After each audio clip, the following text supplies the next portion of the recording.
sacs have little holes in them, and these holes allow the sacs to equalize so that one doesn't explode or get bigger than another one. And you can see the little holes right here. There's one right there, one right there, one right there, one right there.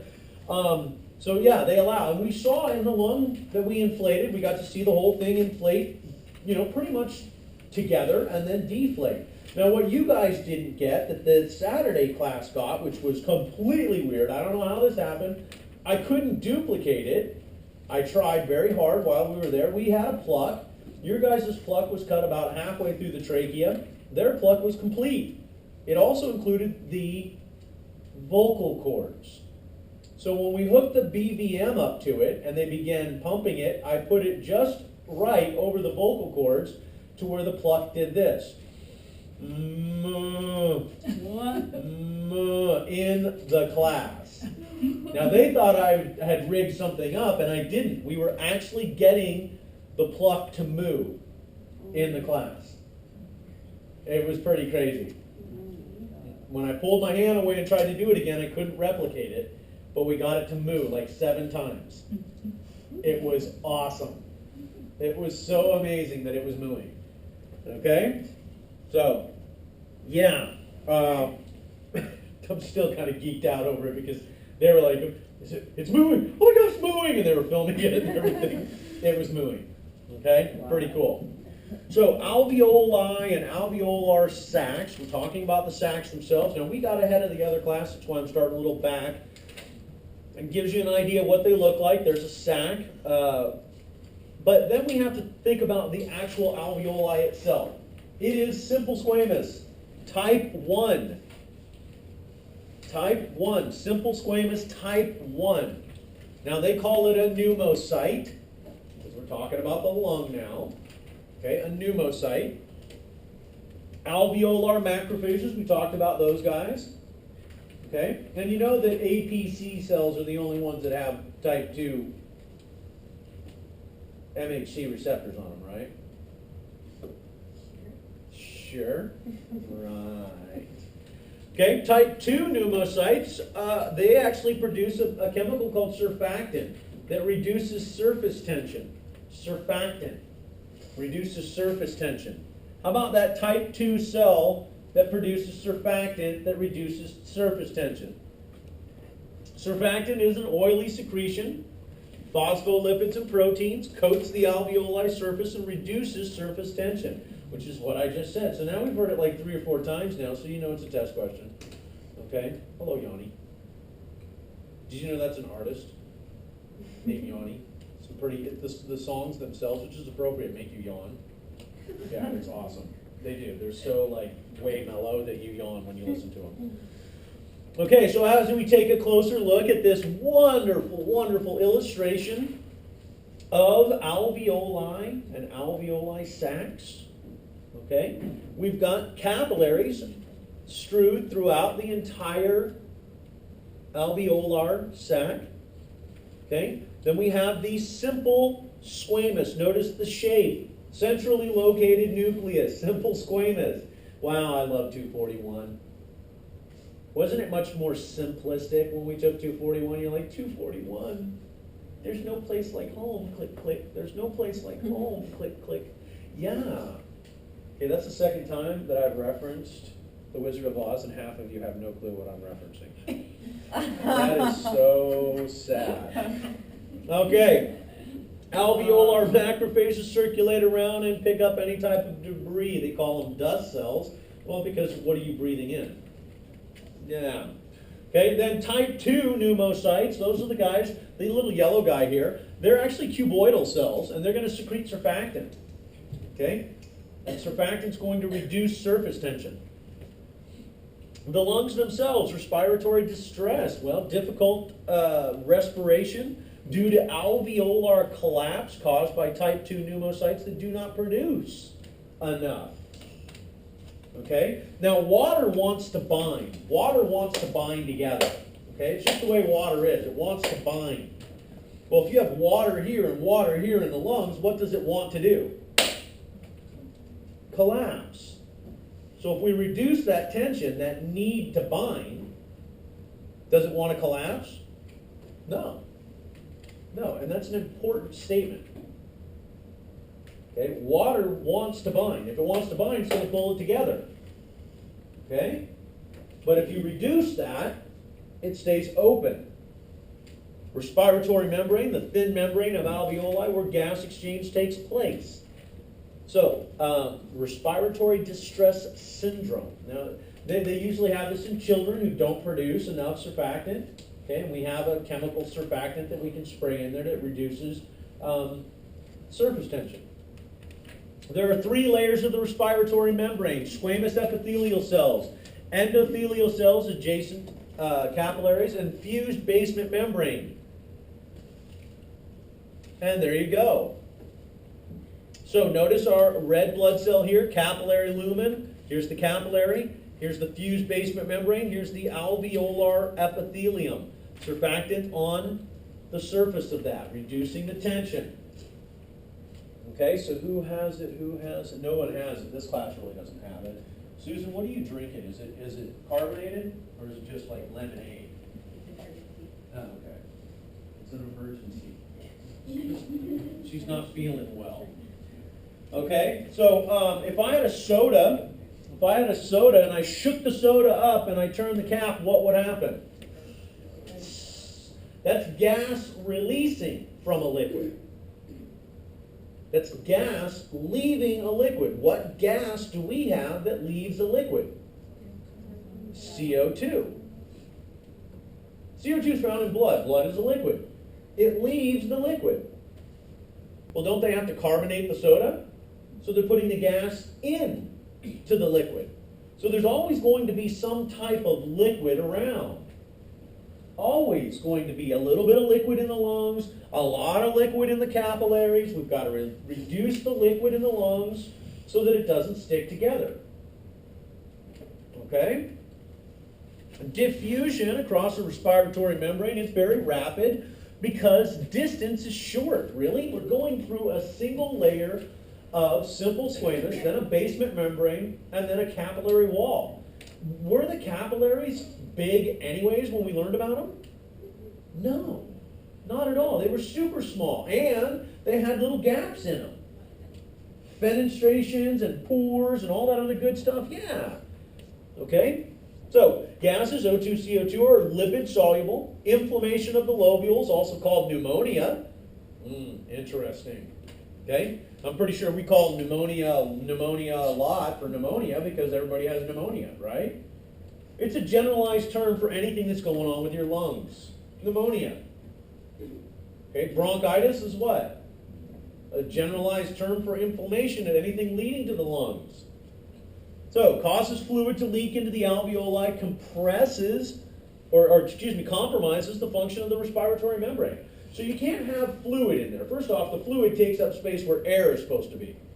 So if you have fluid in there and you're supposed to have air, you're going to have that fleeting feeling, that feeling like you're not getting enough air, like you're not breathing. The other thing is it causes pressure, okay? And it reduces the movement of air. So, because now instead of going through that thin membrane, you actually have to go through water, which doesn't work that well. Now, blood supply to the lungs, well, keep in mind that it's different from the pulmonary circulation.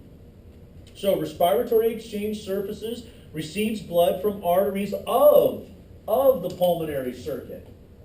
Did you guys catch that? It is not the pulmonary circuit, but it receives blood from arteries of the pulmonary circuit. Okay? So it says a capillary network surrounds each alveolus as part of the respiratory membrane. Now, blood from the alveolar capillaries passes through pulmonary venules and veins, returns to the left atrium. Okay? Also site of angiotensin converting enzyme, angiotensin. Angiotensin. If you don't remember what that is, please look it up. Angio, what are we talking about? Vessel, tensin, pressure. Okay, blood supply to the lungs, capillaries supplied to bronchial arteries, Provides oxygen and nutrients to tissue conducting passageways of the lungs. So we actually have blood vessels going to the tissue that conducts air to the lungs. Now, we don't need any capillaries or anything like that at the alveoli because they are air. And they do have capillaries already around them. Venous blood bypasses the systemic circuit and flows into the pulmonary veins. Pulmonary veins. Pulmonary arteries. You guys remember this? I hope so. Blood pressure, well, in pulmonary circuit, it's extremely low. So, let's go back to what I talked about on the board. Huge diameter pulmonary trunk, super low pressure. First off, there's very little resistance because the pulmonary trunk was so gigantic. Okay? So, same volume, just really low pressure. Do we want blood pushing out into the alveoli? Do we want fluid in the alveoli? No. So the pressure has to be low. So right out of the heart, the pressure has to be low.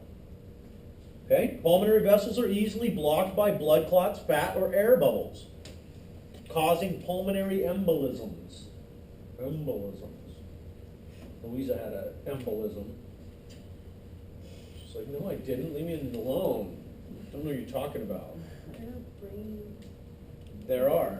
Yep. There are brain embolisms, pulmonary embolisms. Okay. The pleural cavity and pleural membranes. Guess what we're going to do? We're going to skip this.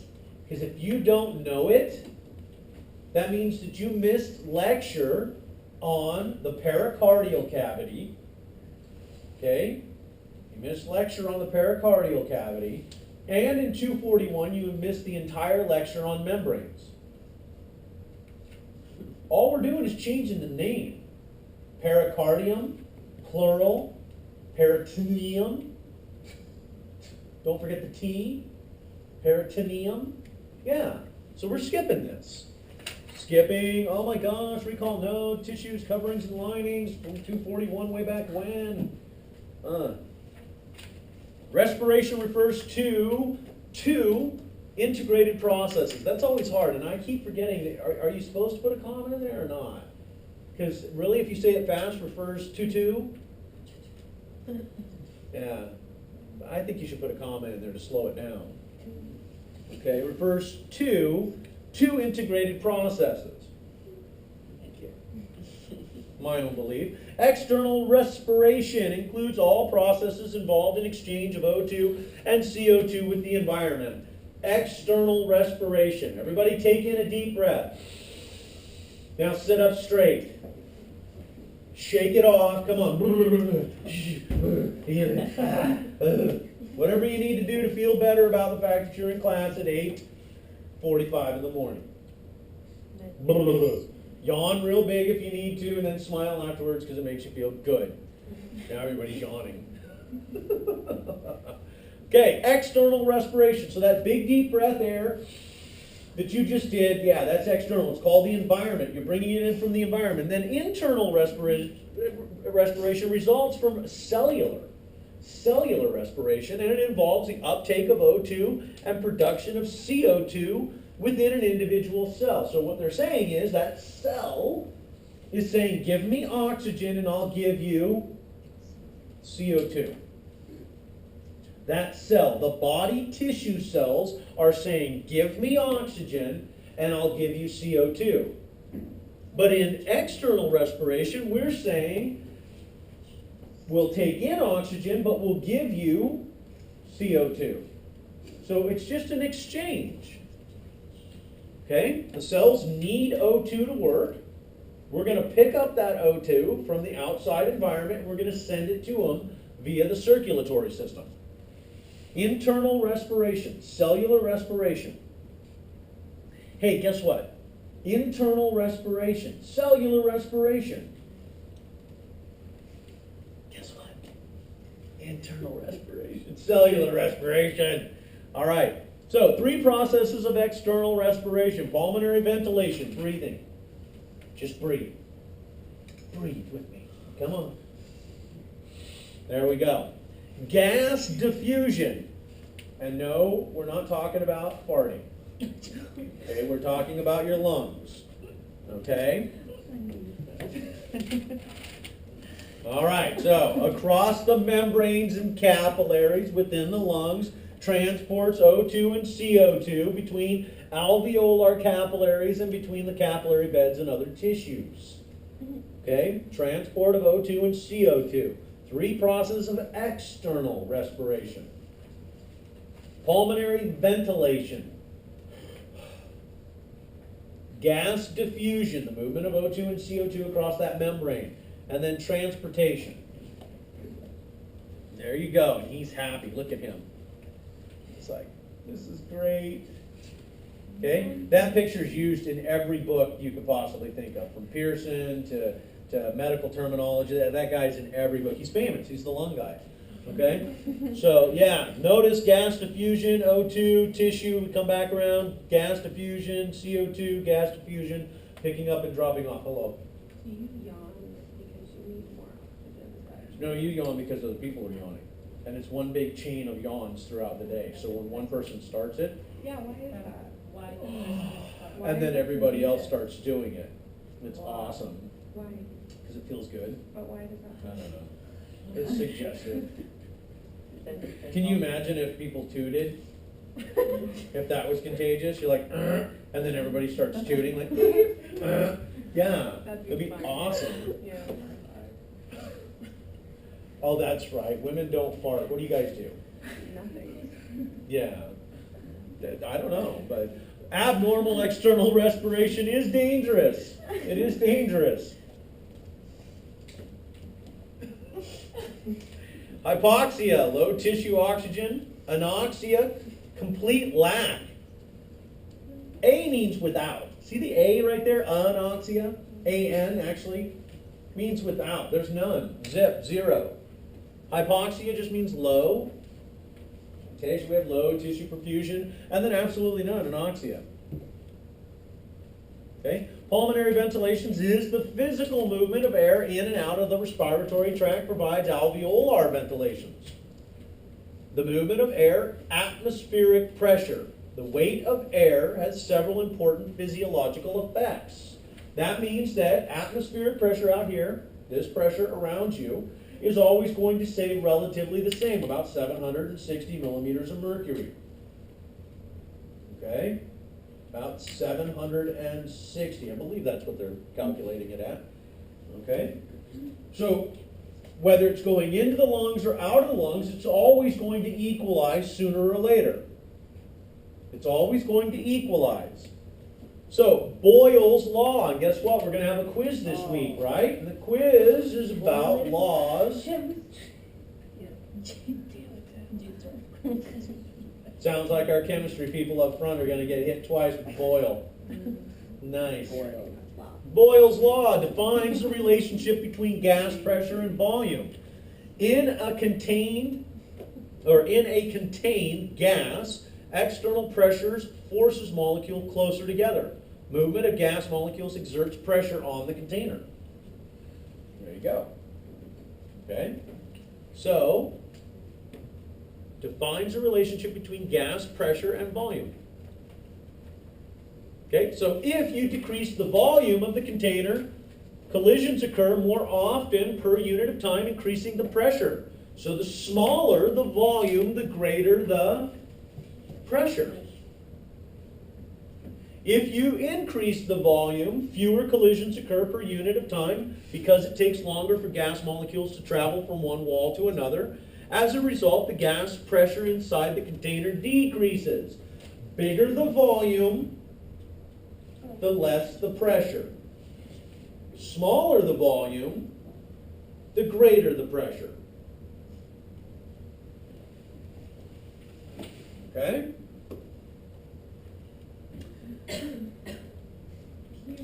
All right. Okay, let's back up. We'll just do these two slides. If you decrease the volume of the container, you increase the pressure. Okay? If you increase the volume of the container, you decrease the pressure. So let's do a demonstration. Here's my lungs. Okay, I'm going to breathe in. So I just decreased the pressure. Where did the air go? In. Now I'm going to decrease the size. Where's the pressure going? Out. It's all about pressure gradients. Okay, so pressure and airflow to the lungs. Air flows from area of higher pressure to area of lower pressure. A respiratory cycle consists of inspiration and expiration, or inhalation or exhalation. Breathing in, breathing out. What is the container? Pulmonary ventilation causes volume changes that create changes in pressure. Volume of the thoracic cavity changes when with expansion or contraction of the diaphragm or the rib cages. So what are the two accessory muscles that you need to know about? The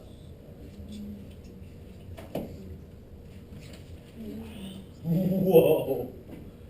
We must be getting close to a break time because you guys are like how about the diaphragm, which is mentioned in that, and ribs? Those would be intercostal muscles, right? Intercostal muscles and diaphragm.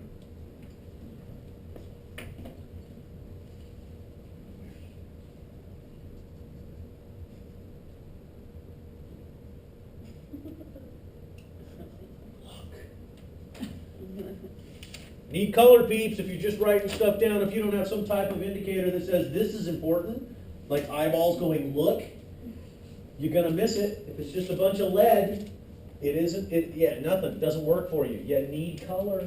I got a color pencil if you need one. It's silver.